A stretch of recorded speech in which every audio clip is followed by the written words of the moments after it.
di angka 70 miliar. 70 miliar. Kalau sebelumnya bukan persoalan membandingkan, kita cuma mau melihat Ya, ke masyarakat. Sekitar 50 miliar lah. Biasa 40, 50. Berarti ada peningkatan di tangan Abang 30 miliar Bang ya? Iya, lebih kurang seperti itu. Itu juga bantuan kerjasama Gubernur Sumut.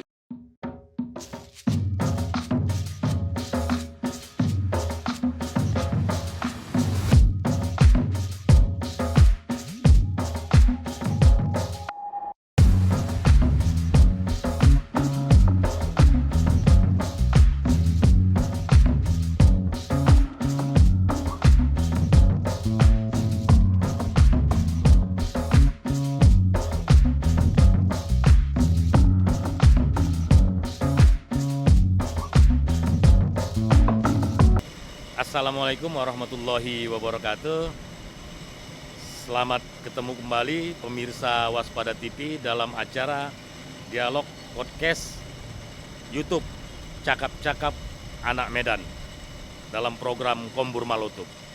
Pemirsa Waspada TV, hari ini kita akan membicarakan masalah PDAM Tirtanadi. Seperti kita ketahui, Tirtanadi merupakan perusahaan daerah air minum yang sahamnya tunggal dimiliki oleh Provinsi Sumatera Utara.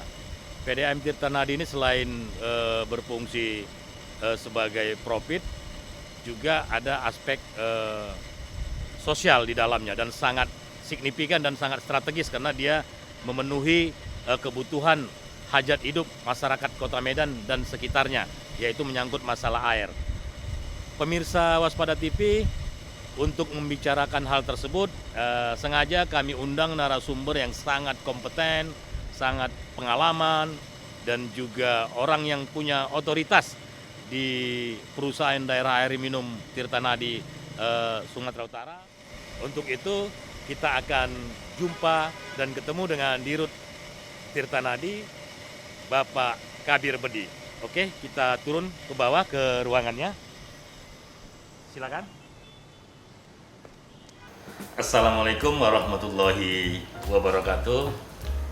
Pemirsa Waspada TV dimanapun Anda berada, hari ini kita agak berbeda dan spesial. Kalau kemarin-kemarin tuh tamu kita adalah narasumber tingkat nasional, baik di kalangan pemerintahan maupun di kalangan oposisi. Banyak permintaan dari masyarakat yang masuk di Waspada agar sesekali Waspada TV menghadirkan tokoh lokal tapi berwawasan nasional, tokoh lokal tapi berkelas nasional. Nah, untuk itu sengaja kami undang dan kami penuhi permintaan dari pemirsa Waspada TV. Saat ini di sebelah saya sudah ada narasumber kita. Beliau adalah Direktur Utama Perusahaan Air Minum Tirtanadi. Beliau juga bukan tokoh sembarangan karena beliau juga Wakil Ketua Umum Perpamsi, Persatuan Perusahaan Air Minum seluruh Indonesia. Dan beliau juga pernah mendapat penghargaan Top CEO BUMD Award di Solo. Selain Bapak Edi Ramayani, juga sebagai pembina juga mendapat award. Pemirsa TV, kenapa kita kali ini berbicara tentang atau mengajak narasumber kita dari Tirtanadi? Karena tema kita kali ini menyangkut tentang persoalan air minum. Selama 3 tahun belakangan ini ramai dinamika tentang air minum ini banyak dibicarakan oleh masyarakat dari seluruh segmen. Selain BUMDA, Tirtanadi ini adalah perusahaan yang orientasinya profit, di dalamnya juga Tirtanadi ini juga orientasinya adalah berdimensi sosial. Untuk membicarakan tentang bagaimana perkembangan Tirtanadi, capaiannya, programnya ke depan, kita akan sapa dulu abang kita, Abangda Kabir Bedi ST MBA. Selamat siang, ya, Abangda. Selamat siang menjelang sore, Bung Kesper, ya, dan seluruh pemirsa Kombur Malutup siaran di Waspada TV. Sehat abang ya? Alhamdulillah, berkat doa kita semua. Tapi teringatnya bang, ini teringatnya waktu dulu abang diangkat jadi Dirut Tirta Nadi udah setahun bang ya?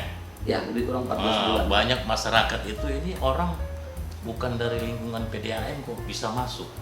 Nah, coba bisa abang jelaskan nggak? Abang ini latar belakangnya apa kok? Banyak orang berpikir ini ada hubungan dengan air kok kan? Nah, mungkin abang bisa jelaskan bahwasanya sebenarnya latar belakang abang itu tidak beda, tidak jauh-jauh dari dunia air. Ya, makasih Bung Kesper dan makasih pemirsa. Nah, tentunya memang kita dipercaya oleh Pak Edi Rahmayadi selaku gubernur dan Pak Musa Rajeksa selaku wakil gubernur, dan waktu itu juga dipercaya oleh DPRD Provinsi Sumatera Utara diangkat menjadi direktur utama di November 2020. Nah, tentunya setelah melewati beberapa tes ya, jadi tes itu ada dari lokal, USU, itu dia mulai Agustus, September, Oktober, November panjang, sampailah di Desember saya ditetapkan sebagai direktur utama.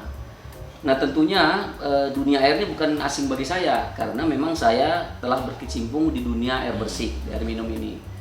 Nah, saya dulu pernah menjadi pimpinan di salah satu perusahaan asing di Kota Medan, yang juga merupakan salah satu partner daripada PDAM Tirta Nadi yang kita cintai ini. Nah, jadi saya sudah berkecimpung lebih kurang 5 tahun di situ ya, di 2008. Itu perusahaan asing apa?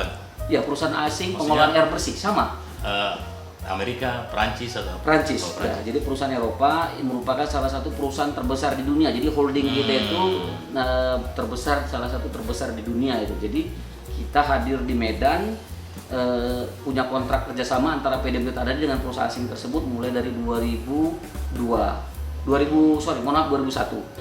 Dari 2001, tapi saya bergabung 2008 sampai dengan 2013. Jadi saya memang sudah cukup familiar dengan PDAM Tirta Nadi ini karena saya memang sudah lama berkecimpung di dunia air minum, yang mana pada saat itu saya menjadi supplier, klien ya. Jadi kita memasok air bersih kepada PDAM Tirta Nadi, sehingga kita mengetahui betul permasalahan apa yang ada di dunia air minum ini. Artinya level perusahaan internasional sudah pernah abang geluti 5 tahun mimpin situ bang ya? Alhamdulillah. Di Sumatera Utara mimpin PDAM sebenarnya nggak turun tapi selevel masih bang ya? Jadi ini kan beda nih bang, abang ketika mimpin di perusahaan air minum asing gitu ya? Asing, Prancis, kemudian masuk ke perusahaan lokal, daerah, dari sisi manajemen, kultur, ini kan berbeda. Gimana bang menyikapinya? Pasti kan ada kultur-kultur lama yang berbeda dengan ketika abang di perusahaan air minum di Prancis itu yang minum. Ya betul, memang dari segi kultur budaya memang dua hal yang berbeda. Nah, terdapat perbedaan bahwa kalau kita di swasta itu kerja itu cepat. Karena memang birokrasinya sangat simpel ya, sangat sederhana, butuh kecepatan. Nah, begitu kita masuk ke BUMD, tentunya birokrasi sedikit lebih panjang karena ini perusahaan pemerintah yang mana di dalam kita bekerja ini harus betul-betul hati-hati. Karena kita juga jangan sampai nanti terkait masalah hukum ya. Jadi kalau kecepatan ya justru kita memang sampaikan bahwa perusahaan swasta khususnya asing itu memang bergerak lebih cepat karena memang pihak yang berkepentingannya sangat sedikit. Tetapi begitu kita masuk di perusahaan BUMD ataupun BUMN itu tentunya karena birokrasi, karena melibatkan beberapa pihak lain dari luar, tentu itu akan menjadi lambat. Tetapi itu bukan merupakan suatu kendala. Ini yang harus kita sikapin bahwa itu tantangan baru bagi kita. Bagaimana kita membawa perubahan birokrasi yang panjang ini semaksimal mungkin bisa kita potong, kita ringkaskan sehingga bisa berjalan cepat. Karena memang tujuan pelayanan kepada masyarakat harus dilaksanakan secara cepat. Problem utamanya apa ya ketika abang masuk ke Tirta Nadi? Ya, problem utama yang abang hadapi selain tadi kultur, apa hal-hal lain yang menurut abang ini harus dibereskan, misalnya dari sisi apakah ada persoalan manajemen atau intervensi orang luar atau persoalan tender atau persoalan keluhan yang paling utama, yang paling pokok yang abang lihat tuh apa deh bang di PDAM ini? Oke, jadi permasalahan itu kita bagi beberapa hal, yang ada yang teknis, ada yang non teknis lah kita sebenarnya. Yang non teknis itu mungkin terkait SDM. SDM ini sudah mempunyai kompetensi, sebenarnya karyawan di PDAM Tirta Nadi mempunyai kompetensi yang cukup bagus. Hanya saja mungkin perlu motivasi, perlu gelora dibakar supaya kita mempunyai satu kesatuan visi misi bahwa harus bergerak cepat di dalam melayani masyarakat. Jadi tidak bisa santai, nggak boleh. Karena rakyat itu butuh kita, butuh pelayanan cepat. Nah itu yang memang kita selalu, ya mohon maaf kadang-kadang bisa bilang keras lah, harus keras. Jadi budaya keras itu di pihak swasta, di manajemen dunia swasta itu harus kita kembali kita bawa di PDAM ini. Banyak perlawanan mungkin jadi Bang. Sebenarnya saya rasa, saya berpikir dulu awalnya ada perlawanan, tapi tidak. Kenapa? Karena memang kita bawa arahnya yang positif. Kita meyakinkan kepada pegawai-pegawai ini bahwa arah kita ini harus benar. Dan setelah kita melakukan pergerakan, rapat, review dan lain sebagainya, kita langsung sidak ke lapangan dan lain sebagainya, itu malah justru didukung oleh beberapa pegawai, karena kita terbukti beberapa kali mendapat award juga, penghargaan itu berkat kerja keras daripada seluruh yang ada di PDAM Tirtanadi dan stakeholders lainnya. Itu mungkin di dalam. Kemudian yang kedua tentu ada permasalahan teknis. Itu bahwa saya pernah sampai di awal sampaikan kepada Pak Gubernur, Pak Wakil Gubernur dan Pak DPRD bahwa kita ganti 10 kali pun direktur utama di sini Pak. Kalau tidak kita tambah kapasitas debit air ini, maka permasalahan tidak terjawab. Karena memang kebutuhan air di Kota Medan saat ini berkisar di 11.000 liter per detik. Tetapi air kita baru ada sekitar 7.000 liter per detik. Waktu itu 7.000 liter per detik, begitu saya masuk, saya 3 bulan, 4 bulan dan meresmikan satu instalasi 200 liter per detik, sehingga kapasitas meningkat lah ya untuk zona 1 ini dari tadi 7.000 menjadi 7.200 liter per detik. Butuhnya berapa? 11.000. Berarti ada shortage, kekurangan sebesar lebih kurang 3.800 liter per detik. Inilah yang harus kita bangun, ini yang harus kita selesaikan. Berarti ada kekurangan 3.800 liter per detik. Itu apa program yang akan Pak Dirut rencanakan untuk memenuhi kebutuhan air yang sekitar 3.800 per detik tadi? Nah, jadi memang kita harus ada pembangunan instalasi PDAM rencananya. Kita akan bangun dan kita akan menurunkan kebocoran air. Jadi 3.800 liter per detik itu saya mohon maaf kepada masyarakat bahwa memang kita belum mampu melayani sempurna mungkin kepada masyarakat karena memang kita sedang membangun, tetapi percayalah ini semua dalam progres pembangunan.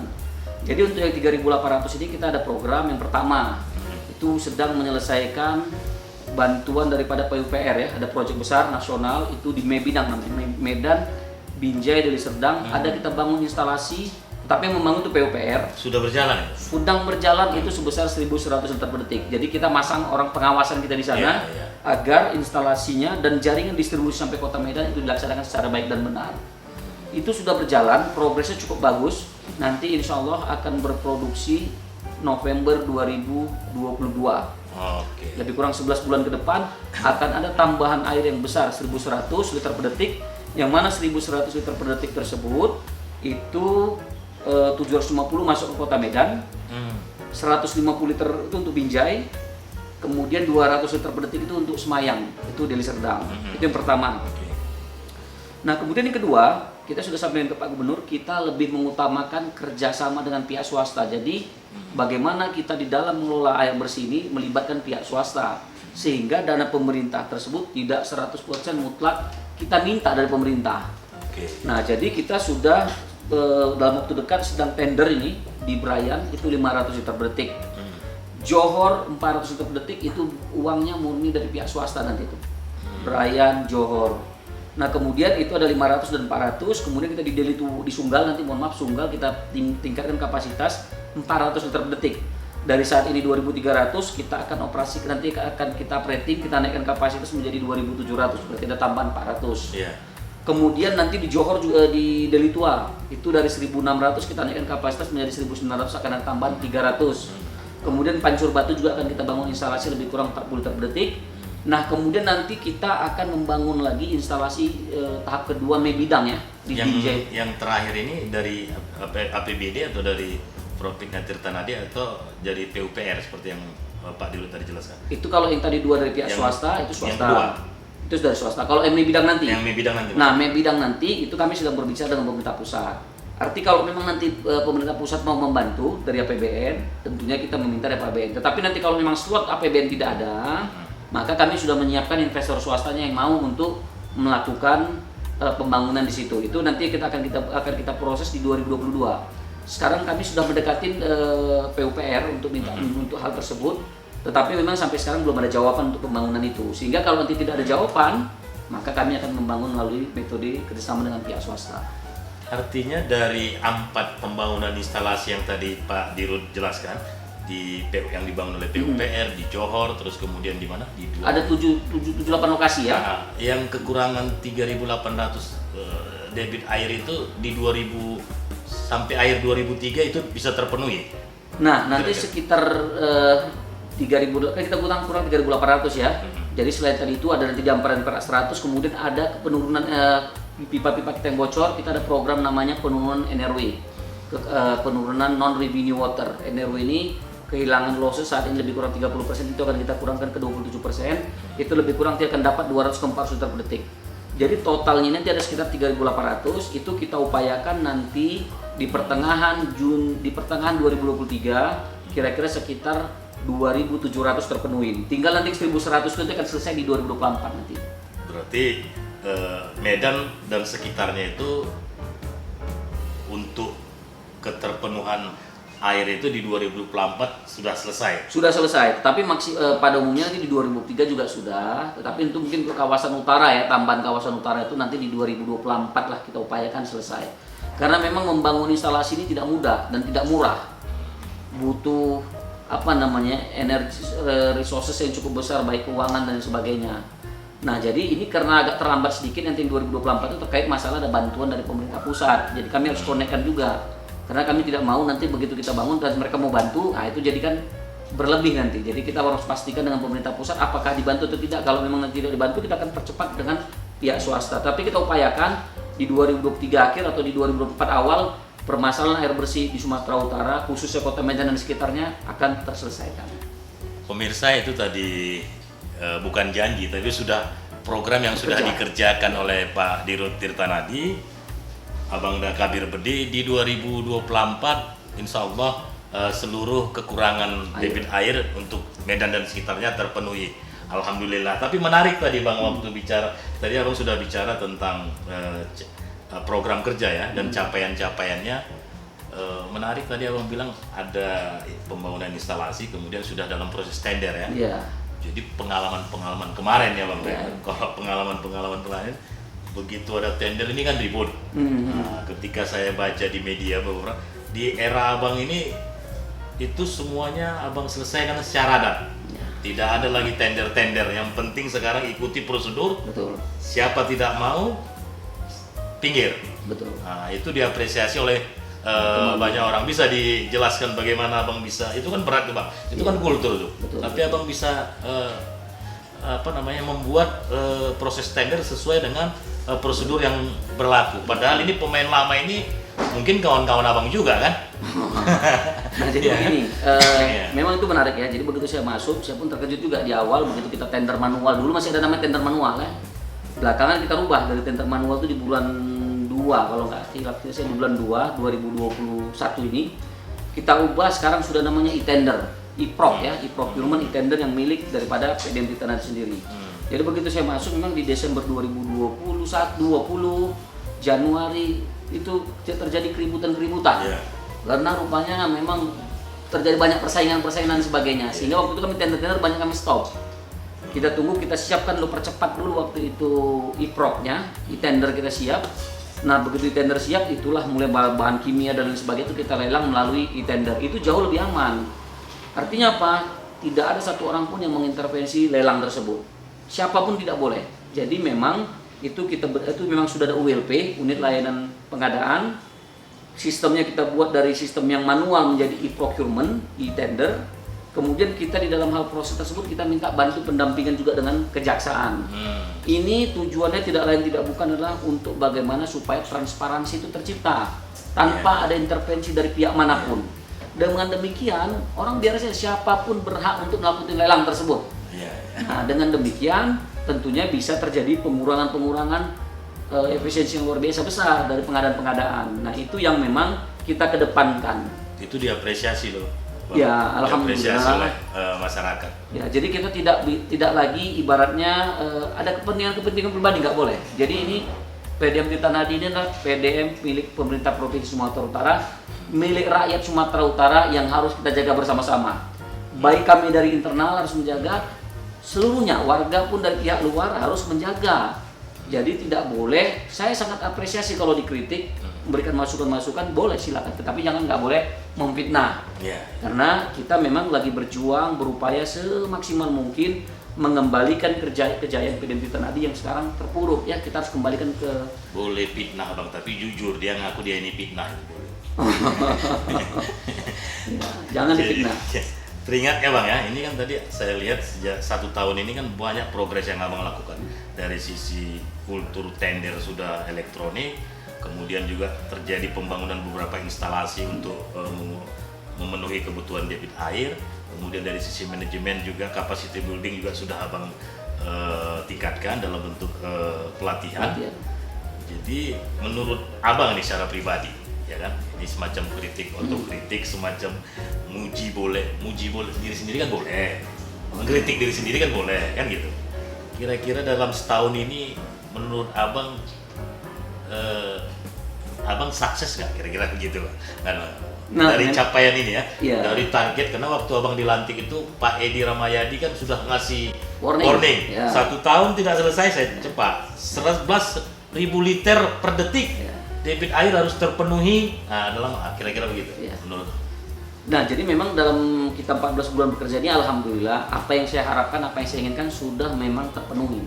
Sudah berjalan dia, baik dari sisi pengadaan, sistem manajemen keuangan, produksi utamanya itu juga sudah kita perbaiki. Tinggal mungkin ini yang bergerak ini masalah di losses, kehilangan air. Jadi kehilangan air ini kemarin saya juga nggak tahu, begitu masuk itu kan banyak juga yang sistem meter-meter yang belum baik. Nah, itu yang kita perbaiki. Jadi meter-meter air itu yang belum baik itu mulai sudah kita perbaiki.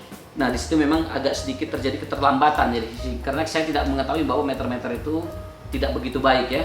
Nah, jadi meter-meter ini sekarang sudah mulai kita rapikan lagi kembali, baik meter di distribusi maupun di meter pelanggan kita rapikan. Meter itu dulu yang ngawasi outsourcing, Pak? Oh enggak, kita dari di internal.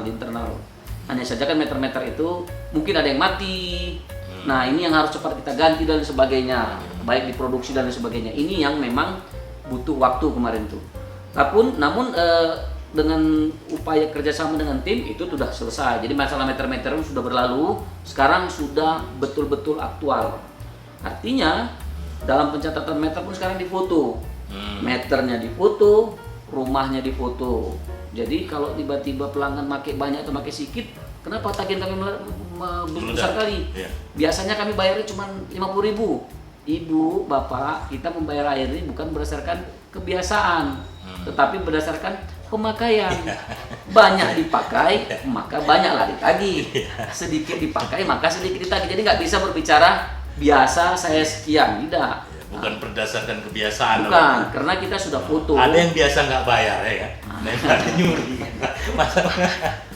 Oke, Abang Dah, ini tadi kira-kira ke depan dari target yang 11.000 yang dicanangkan oleh Gubernur sampai 2024, apa hal-hal yang menurut Abang masih perlu diperkuat atau apa himbauan Abang ke stakeholder lah, apakah DPRD, apa pusat, apakah juga pengusaha dalam rangka membantu kinerja PDAM dalam rangka memenuhi target yang 11.000 liter per detik di Gubernur itu Bang, sehingga masyarakat Sumatera Utara atau Medan dan sekitarnya ini betul-betul sumber air itu tidak pernah macet ya, tetap terpenuhi.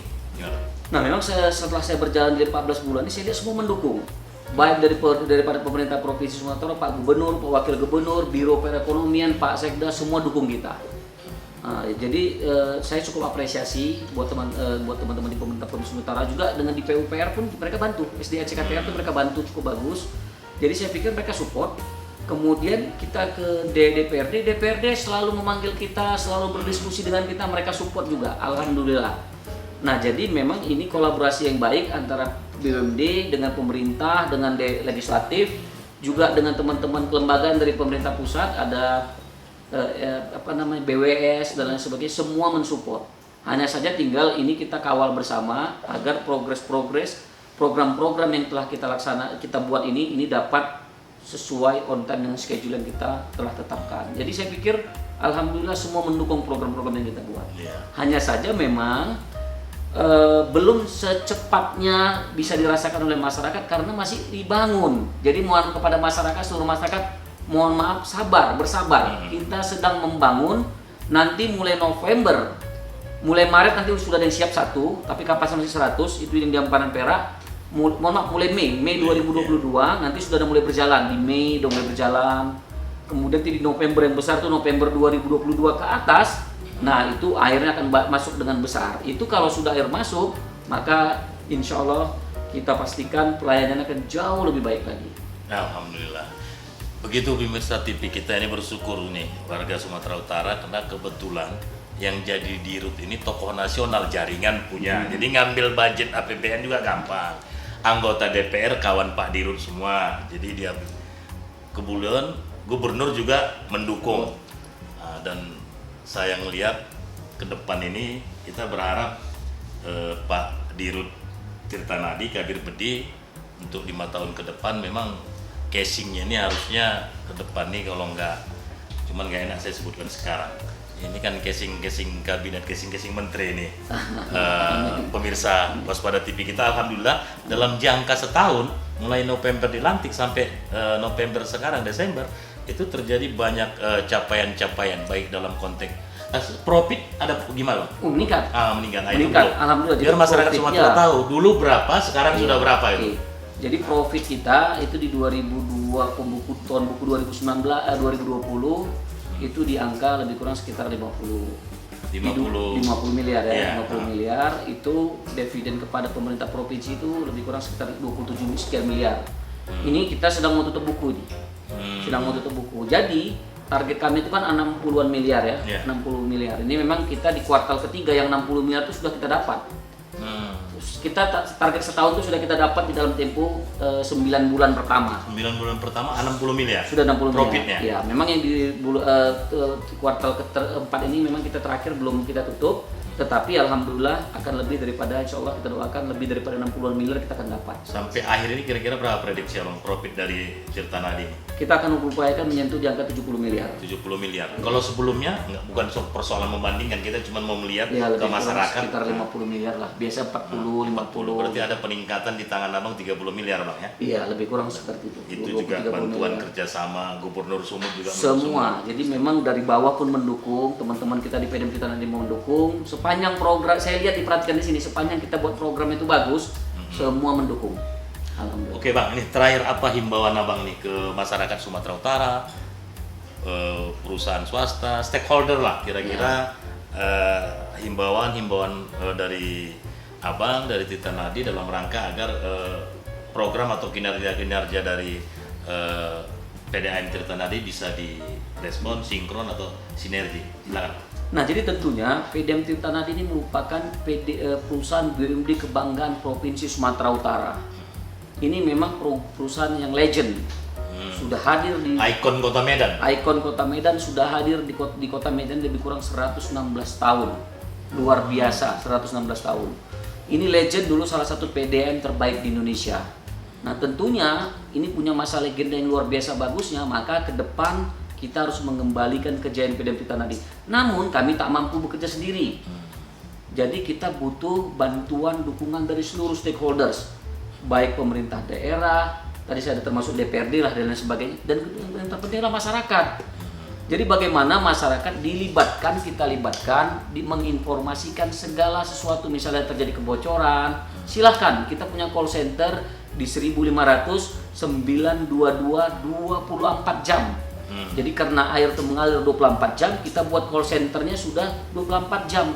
Jam berapapun ada masalah, silahkan hubung di call center 1500 922. Apapun itu, tolong support PDAM Tirtanadi. Terjadi kebocoran di lapangan, segera telepon call center 1500 922. Kemudian, marilah kita ciptakan suasana yang kondusif, berita-berita positif. Kalau ada kritikan, kami tidak sangat terbuka terhadap kritikan, sampaikan baik-baik. Mudah-mudahan kita akan benahin, karena kalaulah kami hanya bekerja di dalam saja dari internal, sementara masyarakat tidak dukung, mohon maaf ada sebagian kecil melakukan fitnah dan sebagainya, maka berita yang muncul adalah selalu beritanya negatif. Kalau tidaklah rakyat Sumatera Utara yang membela perusahaan-perusahaan di Sumatera Utara ini, siapa lagi? Bagaimana kita mau tampil di tingkat nasional kalau rakyat Sumatera Utara tidak mendukung? Maka kita sangat membutuhkan dukungan masyarakat dalam memberikan masukan, kritikan kepada kita, tapi ingat jangan memfitnah. Iya. Itu dia. Oke, terima kasih Abang Da, Pak Kabir BD STMBA Dirut Tirtanadi. Mudah-mudahan informasi yang Pak Dirut sampaikan bisa menjadi pengetahuan, pemahaman, sekaligus bisa menjadi semacam informasi yang berguna bagi saya pribadi dan masyarakat Sumatera Utara. Sekali lagi terima kasih ya Bang Da. Terima kasih, Bung Sehat Kasper. dan sukses selalu. Amin, amin ya rabbal alamin. Akhirul kalam, wallahul muwaffiq ila aqwamit thoriq. Assalamualaikum warahmatullahi wabarakatuh. Waalaikumsalam. Merdeka.